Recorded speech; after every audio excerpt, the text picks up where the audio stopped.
একটু চেয়ার্স করে নাও, চেয়ার্স। তো বন্ধুরা, chairs.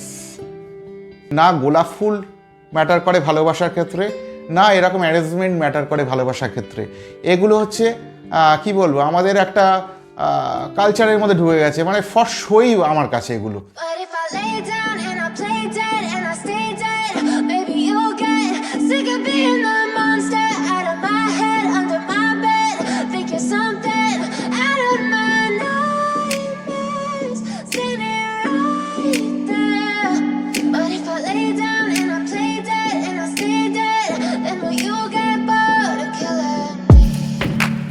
Silhouettes of you are like a taunt. Never really know just what you want. With you I don't ever feel calm. I can feel the sweat inside my palms. Play with me like cats and a string. You don't understand the pain it brings. তো মোনা, গতকাল গেছে rose day আর আজকে propose day. তো এই যে অ্যারেঞ্জমেন্টটা আমি করলাম propose day উপলক্ষে, তোমার কীরকম লাগলো একটু বলো। আর কিছু বলবে না? তো কোনো বিশেষ দিন সেলিব্রেট করার জন্য একটা ছুটির দিন দরকার হয়। তো তোমরা যারা আমার ব্লগ দেখো তোমরা সবাই জানো শনিবার আমার ছুটির দিন, আর এবছর ভ্যালেন্টাইন ডে পড়েছে সম্ভবত শুক্রবারে। তো আমার তো ছুটি না, আমার শুধুমাত্র শনিবারটায় ছুটি থাকে। তো ছুটির দিন না হলে তো আর এরকমভাবে অ্যারেঞ্জমেন্ট করা যায় না। আর সপ্তাহে 6 দিন আমিও খুব ব্যস্ত থাকি, আমার ওয়াইফও খুব ব্যস্ত থাকে, ও কাজকর্ম করে আমিও কাজকর্ম করি, দুজনের সাথে দুজনের দেখা হয় দুপুরবেলা খাবার সময় আর রাতে শোয়ার সময়। তো ভাবলাম যে আয়োজনটা আজকেই করা যাক। আর একটা বিশেষ কারণও আছে আয়োজন করার, সেটা হলো মোনা এগুলো খুব আবার পছন্দ করে। কারণ বিয়ের প্রথম বছর, মানে আমার বিয়ে হচ্ছে ডিসেম্বরে, 2020 সালের ডিসেম্বরে। তো ফেব্রুয়ারি মাসে 14ই ফেব্রুয়ারি আমি তো ভুলেই গিয়েছিলাম ভ্যালেন্টাইন ডের কথা। তো কিছুই আর কি ওর জন্য কিনিনি, নর্মাল দুপুরবেলা বাড়িতে খেতে এসছি, দেখছি খুব রেগে রয়েছে, ভীষণ রেগে রয়েছে।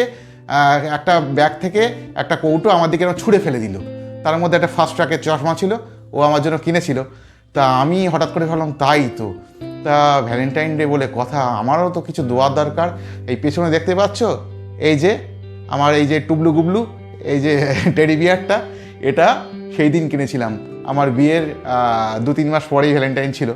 তো সেই থেকে আজ 4 বছর এই ভ্যালেন্টাইন উপলক্ষে যে কোনো একটা দিন, মানে 7 দিন তো চলে, মানে রোজ ডে থেকে শুরু হয় আর ভ্যালেন্টাইন ডে 14 তারিখে।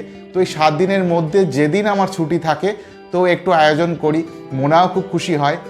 আর গিফট দেওয়া বলতে প্রথম বছর মোনা আমাকে একটা দামি জিনিস দিয়েছিল, আর তারপর থেকে তো আর সেরকম কিছু দেয় না।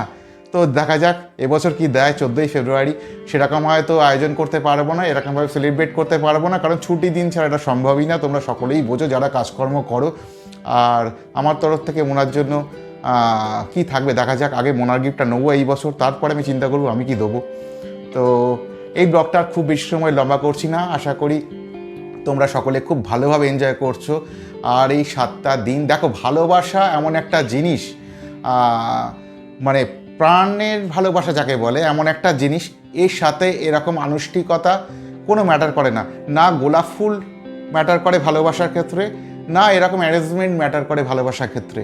এগুলো হচ্ছে কি বলবো, আমাদের একটা কালচারের মধ্যে ঢুকে গেছে, মানে ফর শোই আমার কাছে এগুলো আমার কাছে জাস্ট ফর শো।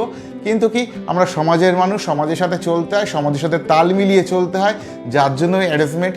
কিন্তু আসল ভালোবাসা এইসবের উপর বেস করে থাকে না, কখনোই থাকে না। একটা গোলাপ ফুল আর একটু আয়োজন করলেই একগাদা ভালোবাসা কারোর জন্য সৃষ্টিও হয় না আর বজায়ও থাকে না।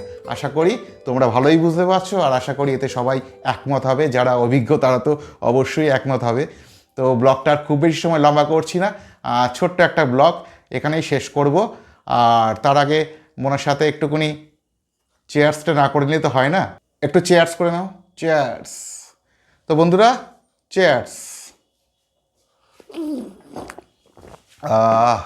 দেখা হবে পরবর্তী কোনো ব্লগে, অন্য কোনো মুহূর্তে। সবাই ভালো থেকো, সকলকে ভালো রেখো, টাটা।